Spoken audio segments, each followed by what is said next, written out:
السلام عليكم ورحمة الله وبركاته. الحمد لله وكفى، والصلاة والسلام على رسوله المصطفى وعلى آله وصحبه ومن اكتفى. أما بعد. Kita panjatkan puja dan puji syukur kehadirat Allah Subhanahu wa taala. Pada kesempatan malam yang berbahagia kali ini, tanggal 4 Rajab 1444 Hijriah, atau yang bertepatan dengan tanggal 25 Januari 2023, kita masih kembali diberi kekuatan, kesehatan, hidayah, serta taufik dari Allah Jalla wa'ala, sehingga kita bisa kembali menghadiri pengajian rutin tafsir Al-Quran di Masjid Agung Darussalam Purbalingga.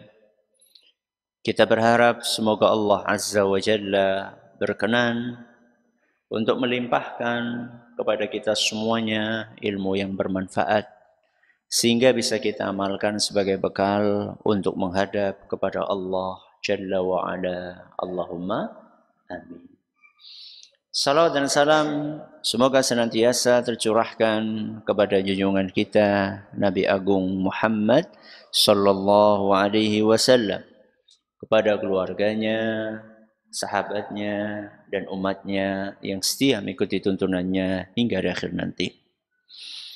Jamaah, para hadirin dan hadirat sekalian, serta para pemirsa dan pendengar rahimani wa rahimakumullah. Keadilan. Kenapa? Keadilan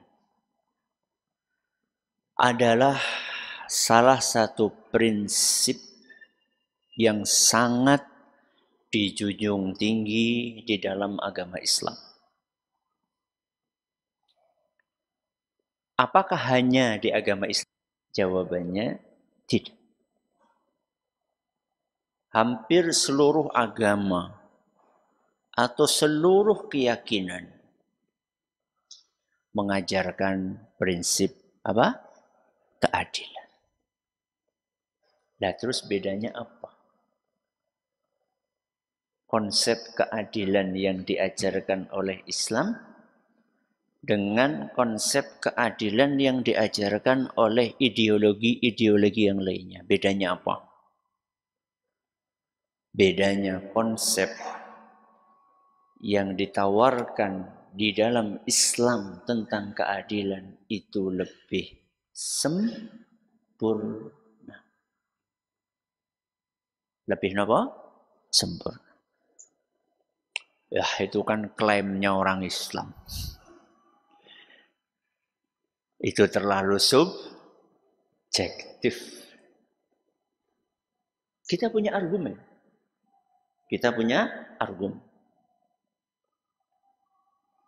Yang menurunkan konsep keadilan dalam Islam itu siapa? Siapa? Allah. Yang bikin konsep keadilan dalam ideologi-ideologi yang lainnya siapa? Manusia. Bikinan manusia dengan wahyu dari Allah. Sama. Yang enggak bisa dibandingkan. Allah itu maha sempurna. Maka konsep yang diturunkan oleh Allah pasti sempurna. Manusia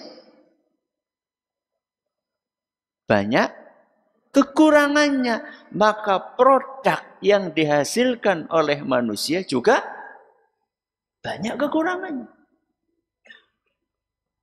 Pernah jenengan dengar Al-Quran edisi revisi? Hadis edisi apa? Revisi. Itu usah cetakan, itu kan cetakan penerbitnya, tapi Qur'annya direvisi wonten mboten? Enggak ada. Undang-undang bikinan manusia. Ada revisinya. Saben dina sidang revisi.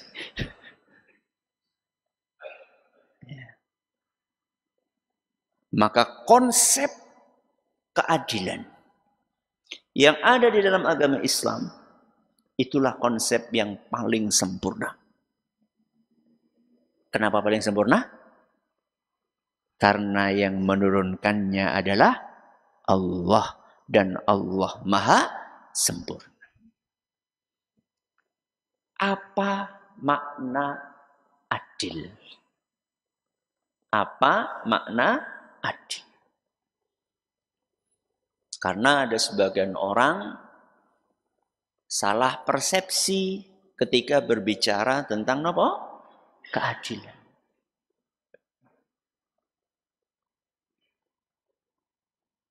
Seakan-akan adil itu berarti harus apa? Sama rata, sama rasa.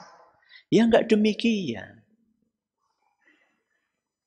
Kalau adil itu sama rata, sama rasa, berarti wong lanang macul neng sawah, ya wong wadon macul neng sawah. Apa itu keadilan?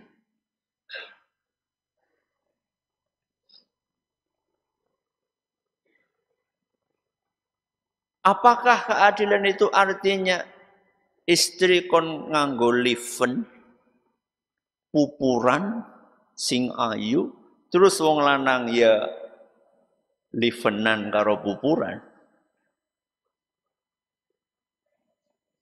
Kalau adil itu sama, yuk apa harus seperti itu? Loh berarti laki-laki enggak dandan? Iya dandan, tapi dandannya kan orang livenan. Tapi kan artis Korea, kok artis Korea sing dijadikan contoh? Rasulullah SAW dandan atau tidak? Dandan. Gimana dandannya Rasulullah SAW? Serot-serot. Apa? Parfum. Apa lagi? Membersihkan mulut. Apa lagi? Napa? Sisiran. Ganti baju. Itu dandannya laki-laki. Oke. Apa definisi adil? Secara bahasa. Secara apa? Bahasa. Adil itu artinya kebalikannya zalim. Apa secara bahasa adil? Kebalikannya zalim. Berarti zalim apa? Kebalikannya adil. Itu secara apa? Bahasa. Secara istilah, terminologi, ada beberapa definisi yang disampaikan oleh para ahli. Salah satu definisi yang cukup pas itu adalah menempatkan segala sesuatu secara pas dan benar. Apa? Menempatkan segala sesuatu secara pas dan benar. Kenapa kau enggak menempatkan sesuatu pada tempatnya yang pas? Karena urusan pas dan benar itu bukan hanya terkait tempat, tapi juga terkait waktu. Terkait apa? Waktu. Terkait tempat juga. Terkait kadar, ukuran. Jadi sesuatu yang pas itu diukur dari banyak sisi. Diukur dari tempatnya, diukur dari waktunya, diukur dari apa? Apa tadi? Kadarnya. Ukurannya banyak. Makanya saya katakan, apa tadi? Menempatkan segala sesuatu secara pas dan benar. Sepatu. Napa? Sepatu. Tempatnya di mana? Di kaki. Pas. Ditaruh di mana? Di kaki. Tapi kan larang. Ada nggak sepatu yang harganya MM-an? Nggak tahu saya. Mungkin ada. Ya udahlah. Yang harganya jutaan banyak. Sepatu harganya jutaan banyak. Semahal-mahalnya sepatu, tempat yang pas di mana? Kaki. Apa enggane karena larang terus diberupakan ngendi? Neng sirah. Itu ndak adil. Peci. Semurah apapun, ya tempatnya di mana? Di kepala. Apa mentang-mentang pecine regane 5.000 terus tinggal nang di? Nang sikil. Kan ndak pas. Kita ulangi. Definisi adil secara bahasa. Apa? Secara bahasa. Apa? Kebalikannya zalim. Definisi secara istilah. Apa? Menempatkan segala sesuatu secara pas dan benar. Nah, sekarang kita bicara konsep. Tadi kita bicara apa?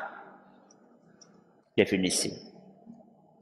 Tadi kan kita sudah mengatakan konsep keadilan dalam Islam itulah konsep yang paling sempurna dari semua jenis keadilan, konsep-konsep keadilan yang lainnya. Dari mana sempurnanya? Karena keadilan di dalam Islam itu mencakup segala sesuatu. Tidak parsial, sepotong-sepotong, enggak. Segala sesuatu mendapatkan porsi keadilan. Kalau kita bahas semuanya enggak cukup waktunya. Maka kita akan bagi pembahasannya menjadi dua. Yang pertama, keadilan kepada Allah. Kenapa? Keadilan kepada Allah. Yang kedua, keadilan kepada sesama. Apa yang kedua? Keadilan kepada sesama. Ini mencakup semuanya. Keadilan kepada Allah berarti hablum minallah. Keadilan kepada sesama berarti hablum minan nas. Bahkan juga kepada seluruh makhluk. Enggak cuma kepada manusia. Kalau kita lihat dua jenis keadilan ini saja, kita sudah bisa membayangkan seluruh aspek dalam kehidupan kita. Itu dimasuki konsep keadilan oleh Islam. Nah, konsep-konsep yang ada di ideologi yang lainnya, rata-rata ngomongin yang mana? Yang satu atau yang kedua? Yang kedua. Yang selalu diangkat-angkat hak asasi manusia. HAM. Kue terus sing dia omong. Gak pernah ngomongin apa?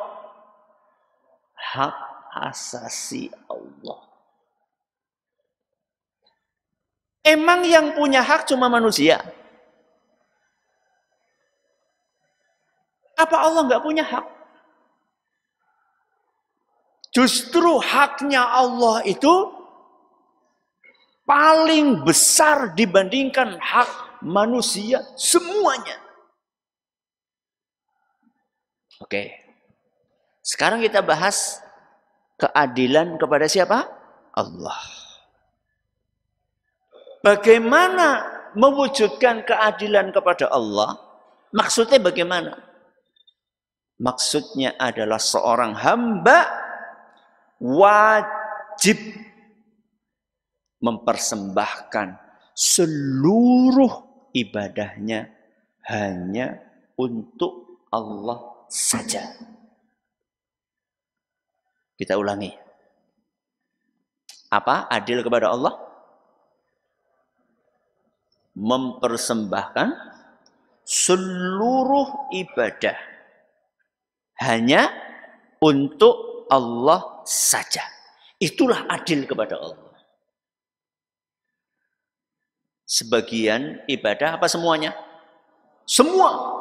Ya sholatnya, ya puasanya, ya hajinya, ya doanya, ya tawakalnya, ya ikhlasnya, ya sodakohnya, ya umrohnya, ya birrul walidainnya.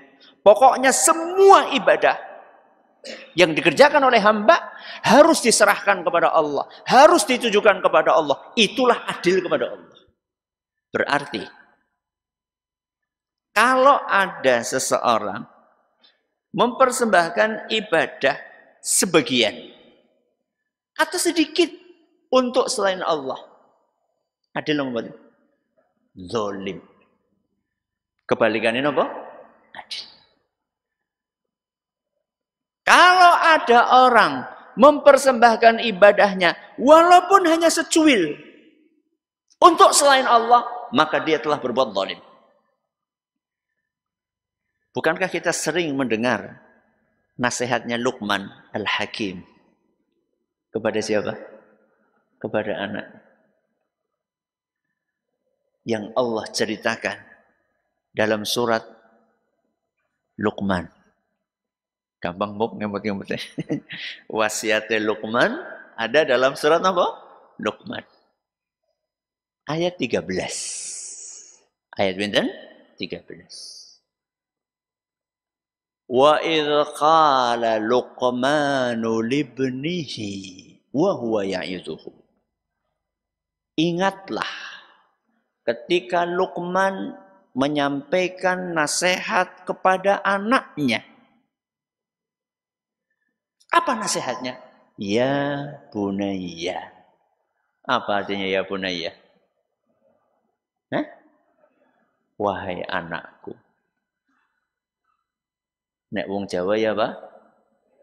Le. Apa mana? Do. Kalau orang Indonesia ya nak. Diawali nasihat itu dengan panggilan yang enak. Bukan dengan panggilan-panggilan yang membuat telinga panas. Del, astagfirullah. Anaknya dewek diceluk apa? Gudel. Loh berarti ramane apa? Kadang-kadang orang itu ngomong nggak nopo? Nggak mikir. Anaknya dewek diceluk gudel. Lah terus ramane apa anak kayak gue? Apa ya anaknya terus menjawab, Bu, yuk. Kalau kita pengen dijawab oleh anak kita, nggih, Pak. Yuk kita manggil anak kita yang enak manggilnya. Supaya dijawab dengan enak. Pengennya dijawab dengan enak, manggilnya nggak enak. Nggak adil. Nanti kita akan bahas. Ya bunayya. Apa kata Luqman? Ya bunayya. Wahai anakku. La tusyrik billah. Jangan berbuat syirik kepada Allah. Itu nasihat pertama yang disampaikan Luqman kepada anaknya. Ngacung yang hari ini menyampaikan nasihat Luqman ini kepada anaknya.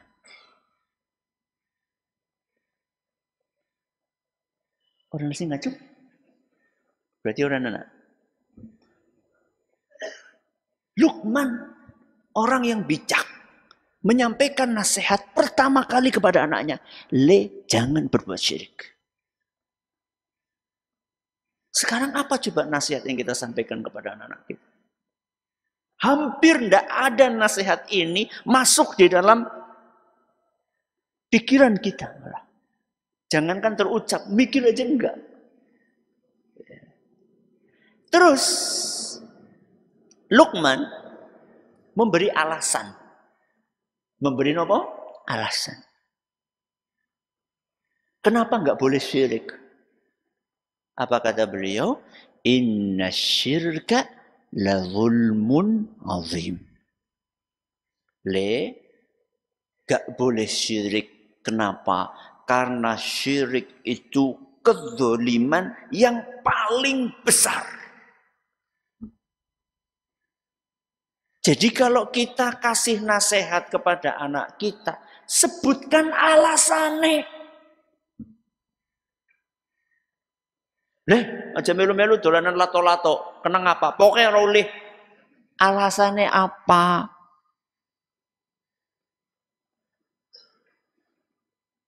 Sampaikan alasan. Ganggu orang kah? Atau marahkan budek? Apa marahkan? Kasih alasan. Apa alasannya? Supaya anak nopo marem. Supaya anak lega. Kenapa nggak boleh? Kasih tahu alasannya. Nggak asal larang. Nah, yang perlu kita garis bawahi kata apa? Kalimat apa? Sesungguhnya kesyirikan adalah kezaliman yang paling besar. Apa itu kesyirikan? Mempersembahkan ibadah kepada selain Allah. Kebalikannya adil. Adil itu mempersembahkan ibadah kepada Allah. Zalim itu mempersembahkan ibadah kepada selain Allah. Di dalam ayat ini, Luqman menyampaikan syirik itu bukan cuma kezaliman, tapi kezaliman yang paling parah, yang paling besar, yang paling berat. Tidak ada kezaliman yang lebih parah dibandingkan kezaliman berupa apa? Syirik. Ustaz, zolime nengendi? Zolime nengendi? Di mana Ustaz zolimnya syirik itu? Saya tanya sama jenengan. Menyamakan orang jahat, menyamakan orang baik dengan orang jahat. Adil betul? Adil betul? Enggak adil. Itu namanya zalim. Menyamakan Nabi Musa dengan siapa? Fir'aun. Adil betul?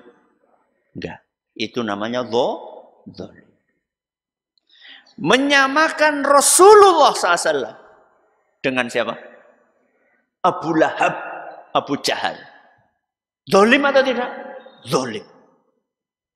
Saya tanya sama jenengan. Nabi Musa manusia bukan? Manusia. Fir'aun? Manusia. Nabi Muhammad SAW? Manusia. Abu Jahal? Manusia. Kenapa jenengan katakan zalim, menyamakan manusia dengan manusia? Kemudian jenengan tidak katakan zalim, menyamakan khalik dengan makhluk. Lebih parah mana? Menyamakan manusia dengan manusia atau menyamakan khalik dengan makhluk? Khalik ini sinten? Allah. Lebih zalim mana? Menyamakan khalik dengan makhluk. Syirik itu zalim karena menyamakan yang maha hidup dengan benda mati. Syirik itu zalim karena menyamakan yang maha sempurna dengan yang banyak kekurangannya. Syirik itu zalim. Karena menyamakan yang memberi segalanya dengan yang tidak memberi apa-apa. Zalim.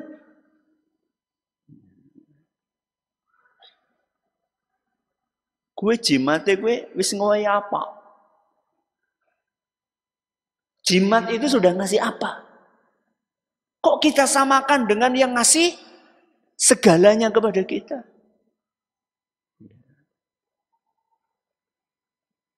Telat jamas keris, wedine pol. Telat sholat, kayak orang apa-apa. Zalim itu.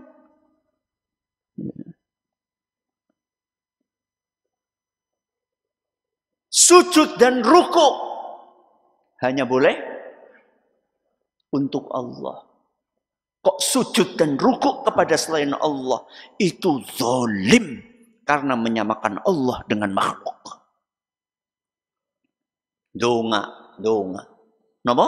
Donga. Itu hanya boleh kepada sinten? Allah. Kok dongane mengkuburan? Itu namanya menyamakan Allah dengan apa? Kuburan. Nasib itu harus digantungkan kepada sinten? Allah. Kok nasib digantungkan kepada keris Semar? Sama pemendem. Itu zalim. Kita ulangi. Adil kepada Allah artinya apa? Mempersembahkan seluruh ibadah kepada Allah Azza wa Jalla.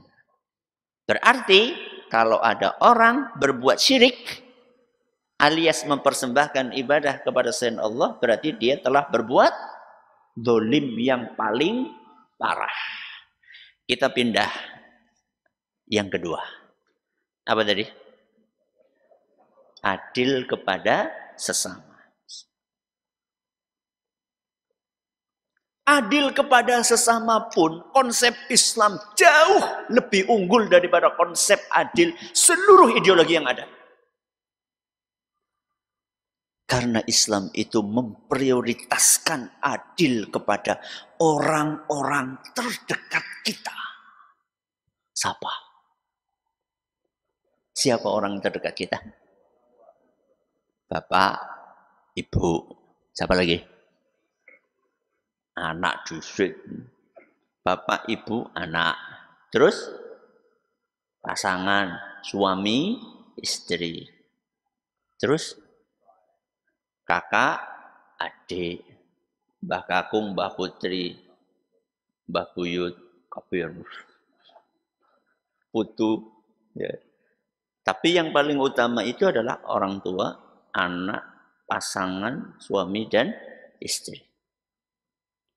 Adil dalam Islam itu diawali dari adil kepada orang-orang terdekat kita.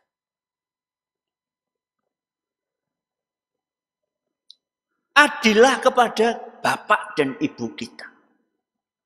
Dengan cara apa? Dengan cara berikan sikap terbaik kita kepada kedua orang tua. Berikan sikap terbaik kita untuk kedua orang tua kita. Orang Islam itu disuruh baik kepada siapa? Kepada semua. Tapi kepada kedua orang tua, kita disuruh memberikan sikap terbaik.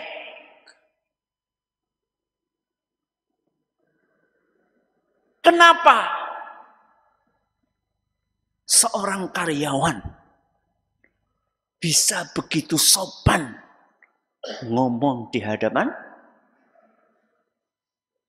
atasan dan bosnya. Nunduk. Terus apa? Lirih. Bahasanya dia apa? Dipilih. Ya. Tapi begitu ketemu sama bapak dan ibunya, ngomongnya kasar, bentak-bentak, angkat suara. Ini zalim. Dalam hadis riwayat Bukhari dan Muslim, hadis yang sering kita dengar, Rasul SAW ditanya, ya Rasulullah, wahai Rasul, man ahaqqun nasi bihusni sahabati. Wahai Rasul, siapa manusia yang paling berhak untuk aku sikapi dengan sikap yang terbaik? Sinten? Ibumu. Bukan? Bukan? Bosmu. Bukan? Kanca dolanan darah. Bukan. Bukan teman main, bukan. Ibumu. Siapa lagi? Ibu. Siapa lagi? Ibumu. Siapa lagi? Bapakmu.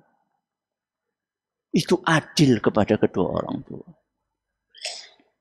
Kita pindah. Adil kepada siapa? Anak. Adil kepada anak. Bapak-bapak, ibu-ibu.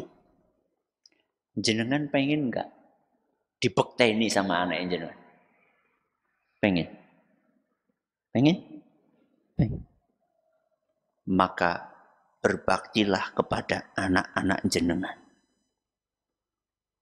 Kalau pengen dibekteni sama anak-anak jenengan. Loh cukup beriwi Ustaz. Selama ini kita sering mendengar berbakti kepada orang tua. Kok ini ada berbakti kepada anak?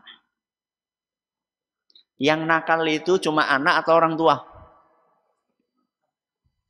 Sing bisa nakal gue, kur bocah apa wong tua? Wong tua juga bisa nakal. Enggak cuma anak. Makanya saya pernah berapa kali ngisi pengajian judulnya apa? Mengatasi kenakalan orang tua. Uping popang kaping saya nyampaikan itu. Di Jogja pernah saya sampaikan. Di Gresik pernah saya sampaikan. Di beberapa tempat. Kita itu kan pengen dibektikan sama anak-anak kita. Loh kapan kita berbakti sama anak kita? Tadi kan saya sudah bilang. Kita kan pengen ketika kita panggil anak kita menjawab dengan baik. Kalau kita pengen digitukan sama anak kita, saat anak kita memanggil kita, apa kita perhatikan? Apa malah sibuk? Sibuk apa nyecer? Dolanan HP. Pernah nggak anak jenengan datang kepada jenengan, pengen apa? Bicara, pengen ngobrol, pengen mainan. Terus sama jenengan, mana lu ngalah? Lagi sibuk. Sibuk apa sih? Hah? Nonton YouTube paling. Apa maning? FB-an. WA-an.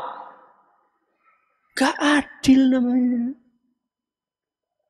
Kalau kita ingin diperhatikan sama anak-anak kita, maka perhatikan mereka. Kalau kita ingin dihargai sama anak-anak kita, maka hargai mereka. Itu namanya adil. Oke. Orang tua, anak, terus apa? Pasangan. Pasangan gue ya, suami sama apa? Istri. Jenengan Pak, pengen nggak dilayani sama istri? Pengen. Menang baik, pengen apa sih? Pengen. Kalau jenengan pengen dilayani sama istri, maka berikanlah nafkah yang terbaik kepada istri jenengan. Nafkah terbaik, duitnya kurus sedikit. Nafkah itu kan nggak cuma urusan apa? Duit. Nafkah lahir dan batin. Ketika kita berikan uang yang pas-pasan, tapi kita kasihnya dengan cara yang baik. Cara yang baik itu bisa menghibur. Nominal yang apa? yang kecil. Wis setitik gue ngomong nyelekit maning. Gak adil namanya itu. Syukur-syukur kita kasih yang banyak dengan cara yang baik. Itu adil. Istri pun sama. Istri pengen mendapatkan perhatian dari suaminya. Tapi apa suami sudah memperhatikan istrinya dengan baik? Dalam sehari, berapa kali dia melihat wajah istrinya? Dan berapa kali dia melihat HP-nya? Jujur bapak-bapak. Jenengan itu dalam sehari lebih sering melihat layar HP apa mukanya istri? Jujur. HP, tangi turu sing digolet, HP. Arep turu sing digolet, HP. Lagi mangan sing dicekel, HP. Kok kayak gitu jenengan pengen dilayani sama istri? Ora adil. Duh, Ustaz, aku ngacok gawe bojoku ngaji, Ustaz. Ngaji itu untuk memperbaiki diri. Ngaji itu untuk memperbaiki diri. Jadi harus siap mental. Untuk apa? Memperbaiki diri. Dah.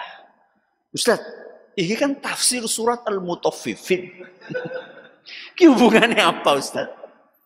Surat Al-Mutaffifin itu intinya adalah menegakkan keadilan dan memerangi kezaliman. Kuintinya surat Al-Mutaffifin. Apa? Menegakkan keadilan dan memerangi kezaliman. Kok bisa Ustaz? Mulai ngesuk mangkat maning. Nanti kita jabarkan insya Allah. Kok bisa? Ya selama ini kan kita dengarnya surat Mutaffifin itu ya tentang pedagang gitu, okay? Sing apa? Curang anak timbangan. Oh, kandungannya lebih luas dari itu surat Al-Mutaffifin. Maka terus ikuti pengajian kita. Mudah-mudahan bermanfaat. Terima kasih atas perhatiannya. Mohon atas segala kekurangannya. Kita akhir dengan doa kafaratul majlis. Subhanakallahumma bihamdika asyhadu an la ilaha illa anta astaghfiruka wa atubu ilaik. Assalamualaikum warahmatullahi wabarakatuh.